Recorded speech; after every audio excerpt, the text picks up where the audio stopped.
I didn't plan to ruin a man's life. I just wanted to park in my own driveway. That's it. That was the bar, incredibly low, almost embarrassingly reasonable, and yet somehow completely out of reach for 6 straight months. Every single night, I'd pull up after work, exhausted, back aching, brain fried, just wanting to shut the world off and step inside my own house. And there it was again, like clockwork, this glossy black Tesla Model S parked right across my driveway like it owned the place. Not slightly over, not, oops my bad, territory. No, dead center, blocking the whole thing like it was making a statement. And the worst part? It wasn't some random stranger. It was my neighbor. Well, neighbor feels too friendly a word.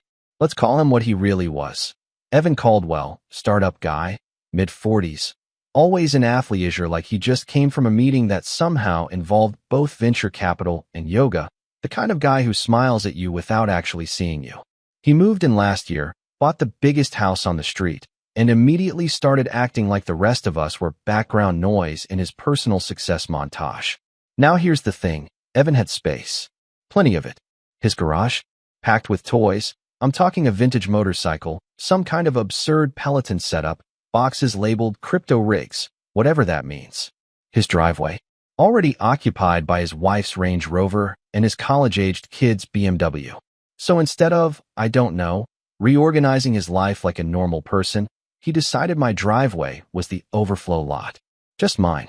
No one else's. Like I'd somehow been quietly rezoned into public inconvenience area. At first, I tried to be cool about it. Left a note, polite, respectful, even apologetic in tone, like I was the one asking for a favor. Hey, would you mind not blocking my driveway? Thanks so much. You know, basic human decency. The next day, same car, same spot. So I knocked on his door. He answered, AirPods in, barely pausing whatever podcast was feeding him his daily dose of self-importance. Hey man, I said, keeping it light. Any chance you could keep your car clear of my driveway? And he just smirked. Not even a full smile, just that little upward twitch that says, I heard you. I just don't care. Then he goes, yeah, parking's kinda tight around here, you know how it is. And I'm standing there thinking, no, actually, I don't, because I've never parked in someone else's driveway like a sociopath. But I nodded, because I'm not trying to escalate things, not yet. Days turned into weeks, weeks into months, and nothing changed. I called the non-emergency line twice. Both times they told me it was a civil issue, something about property disputes, not their jurisdiction unless there's immediate danger. Which, apparently, being slowly driven insane doesn't qualify as. Meanwhile, my life started bending around this guy's laziness. I'd park down the street, sometimes 2, 3 blocks away, hauling groceries, tools, whatever I had, back to the house like I was prepping for a wilderness expedition instead of just going home. And then there was my mom. She lives with me. She's older, not as steady on her feet as she used to be, still stubborn as ever though. One night, I watched her try to carry 2 grocery bags from halfway down the block, because guess what? Evan's Tesla was parked right where her car should have been. She didn't complain, not once, but I saw it, the way she paused halfway up the sidewalk, catching her breath, pretending everything was fine. That did something to me. That shifted it from annoying neighbor situation to something a lot more personal. And still, I tried. I left another note, less polite this time, still not aggressive, just firmer. No response. I even texted him once after he gave me his number in what I can only assume was a moment of performative neighborliness. No reply. But every time he saw me, same smirk, same casual disregard, like I was a minor inconvenience in his otherwise optimized life. And then came that night, the one that changed everything. I just finished a double shift, 12 hours on my feet, brain running on fumes and bad coffee. I turn onto my street, already knowing what I'm going to see, and sure enough, there it is, that black Tesla, parked like it paid rent. I just sat there for a second, engine running, hands on the wheel, staring at it. And I felt it that snap. Not loud, not dramatic, just quiet clarity. Like something inside me finally lined up and said, we're done asking. I got out of the truck, walked up to the driveway, and there he was, standing on his porch, phone in hand, watching me like this was entertainment. Rough day, he calls out, almost amused. And I looked at him, really looked this time, and for the first time in 6 months. I smiled. Not because anything was funny, but because I suddenly remembered something. Something buried way back, something my grandfather used to talk about, something I hadn't thought of in years. You see, this house, it wasn't just something I bought. It was passed down to me. My grandfather built it, lived here his whole life, and before that, he worked as a land surveyor. The kind of guy who didn't just measure property lines, he documented them, obsessively, meticulously, like his life depended on it. And somewhere in this house, tucked away in a cabinet I hadn't opened in forever, were those records. Old maps, deeds, agreements, things most people would call junk, but I suddenly realized might be something else entirely. I glanced back at Evan, still leaning there, still smirking, completely unaware that the game he'd been playing for months? Yeah, it had just changed. Not because I was angrier, not because I was louder, but because I finally remembered the rules. Now let me pause the story for a second, because this is where things stop being just annoying neighbor drama and start turning into something way more interesting, and honestly, way more common than people realize. See, according to standard procedure in most residential neighborhoods, especially ones governed by informal agreements or HOAs, blocking someone's driveway isn't just rude.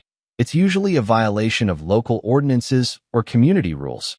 But here's the catch. Enforcement is messy. Police often treat it as a civil issue unless there's immediate safety risk, which means you're stuck in this weird gray zone where you're clearly being wronged, but nobody with authority is jumping in to fix it. And that's where people get trapped. This is a psychological trap. You start second-guessing yourself, wondering if you're overreacting, if maybe it's not worth the conflict, while the other person keeps pushing boundaries because, well, nothing's stopping them. From a legal perspective, though, property rights are a different beast entirely. Easements, land use agreements, zoning restrictions, these aren't just paperwork, they're leverage. The kind of leverage most people forget they even have. And guys like Evan, they bank on that ignorance.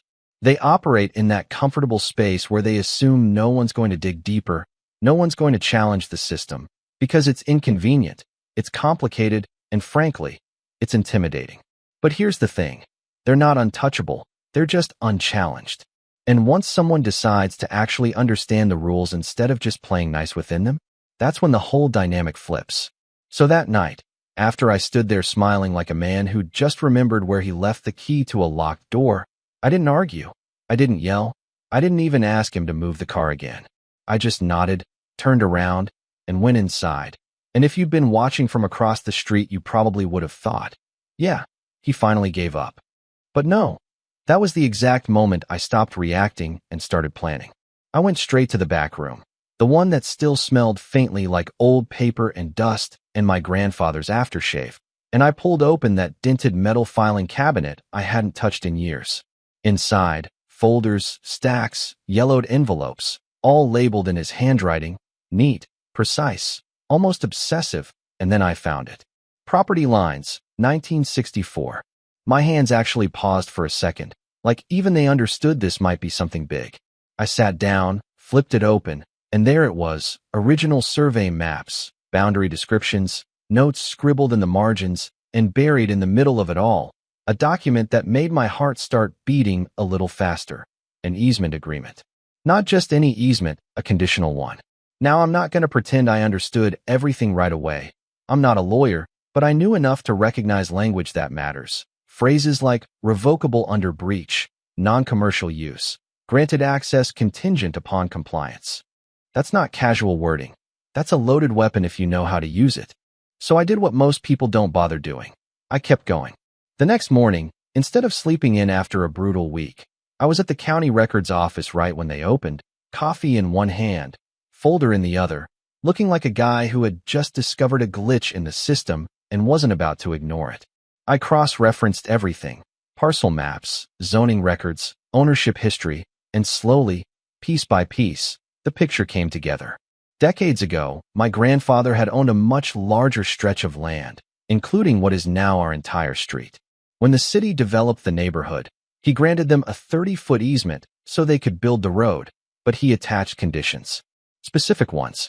The road was to remain strictly for residential access, and any violation of that, especially commercial activity, gave the original grantor, or their successors the right to revoke it. Now here's where it gets interesting. Because Evan, he wasn't just working from home casually like the rest of us pretending to be productive in sweatpants. No, he was running a full-on consulting business out of his house. Clients coming and going all day, cars lining the street, meetings happening on his patio like it was some kind of open-air boardroom. I'd seen it for months, never thought twice about it beyond the annoyance. But now? Now it looked different. Now it looked like evidence. So I started documenting. Not obsessively, not recklessly, methodically. Dates, times, photos. His business license, publicly listed with his home address. His LinkedIn profile. Yeah, I checked, mentioning client sessions hosted at private residence. Even screenshots of the little yard sign he'd proudly placed near the sidewalk advertising his services like this was a commercial district. Every piece added weight. Every detail turned a vague irritation into a solid case. By the end of the weekend, I wasn't just mad anymore. I was prepared. Monday morning, I sat down with a property attorney, a guy who, within 10 minutes of looking at my documents, leaned back in his chair and said, "You realize what this means, right?" And I just nodded, because yeah, I did. We filed the paperwork that same day. Official notice of easement violation, request for revocation based on breach of original conditions. It sounded complicated, but really, it was just me finally using the rules that had been there all along. And then we waited. Tuesday felt like a week. I went to work, came home, still parked on the street because of course the Tesla was there again. Funny how some habits die hard. But this time, it didn't bother me the same way. Because I knew something he didn't. Wednesday afternoon, I got the call. Court order approved.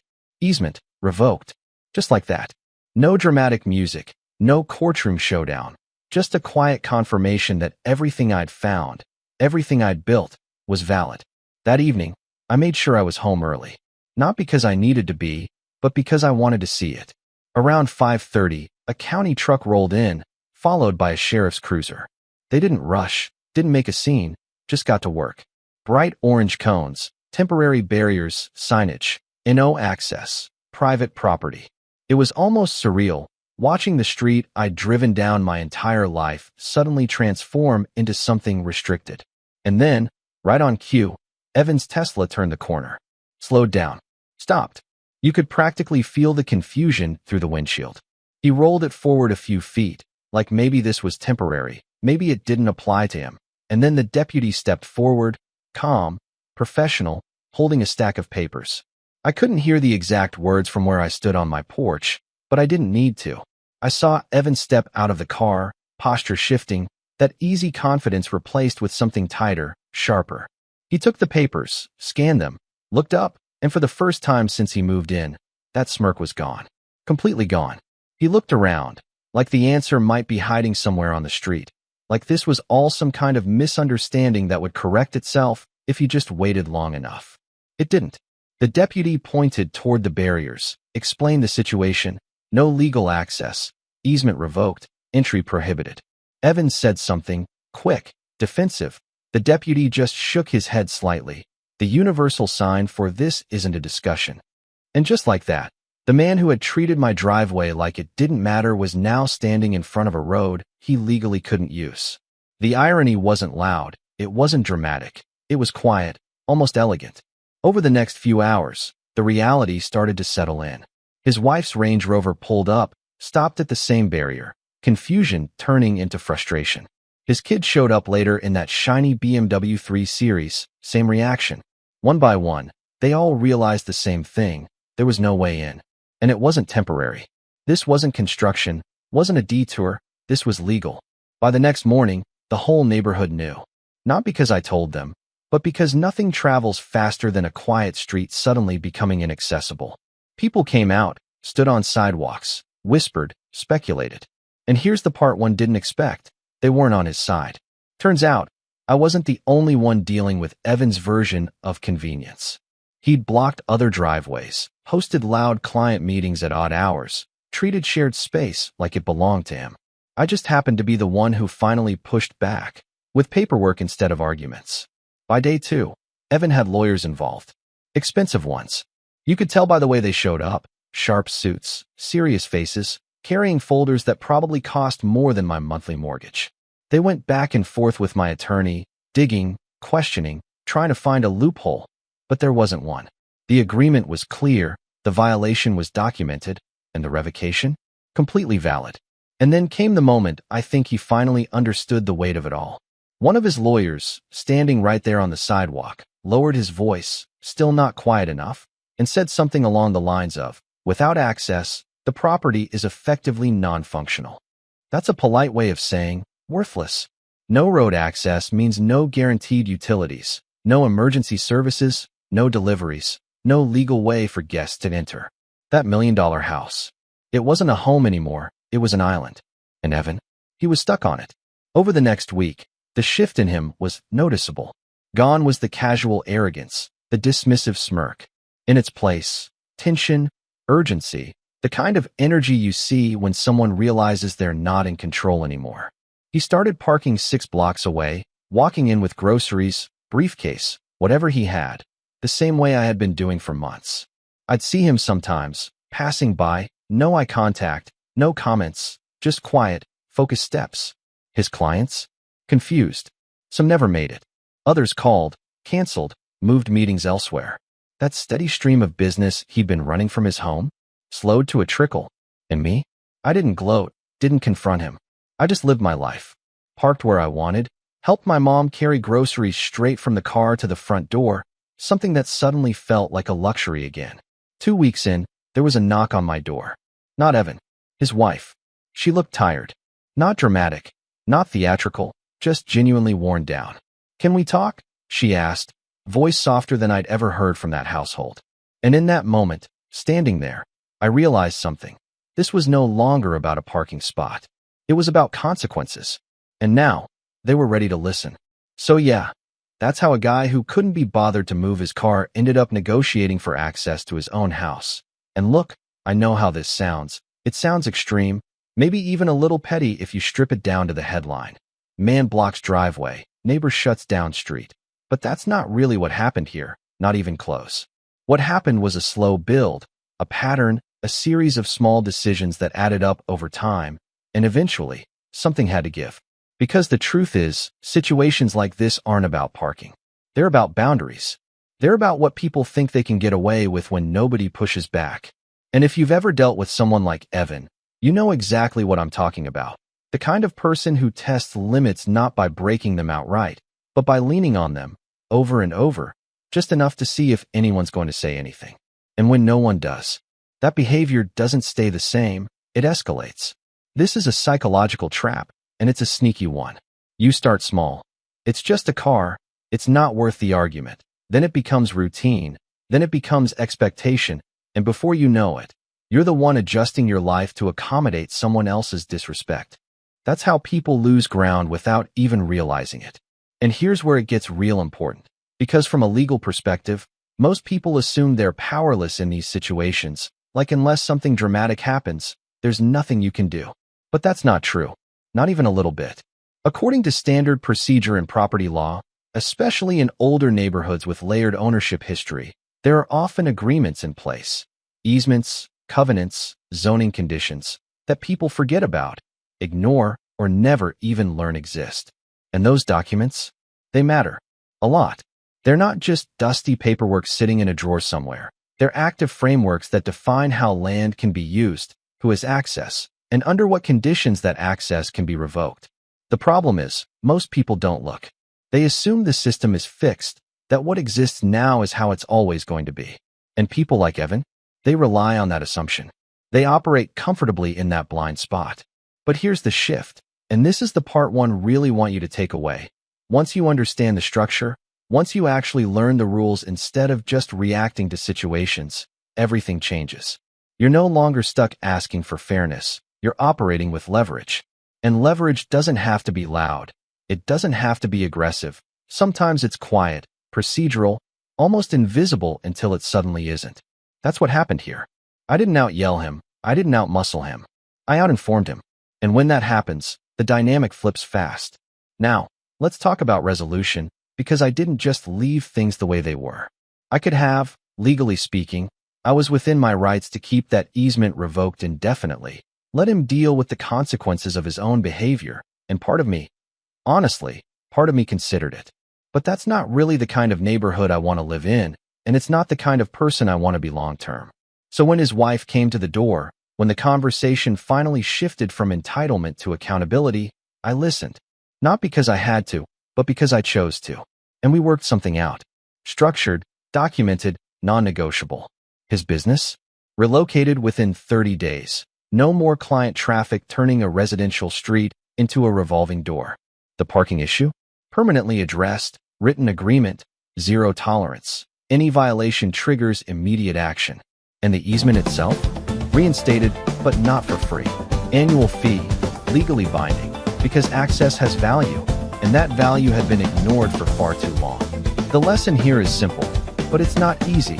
Respect isn't enforced by words, it's enforced by boundaries, and boundaries only work when they're backed by something real. Whether that's legal knowledge, documentation, or just the willingness to follow through, you need more than frustration to create change. You need structure. And maybe the biggest takeaway of all, don't wait until you're pushed to your limit to start paying attention.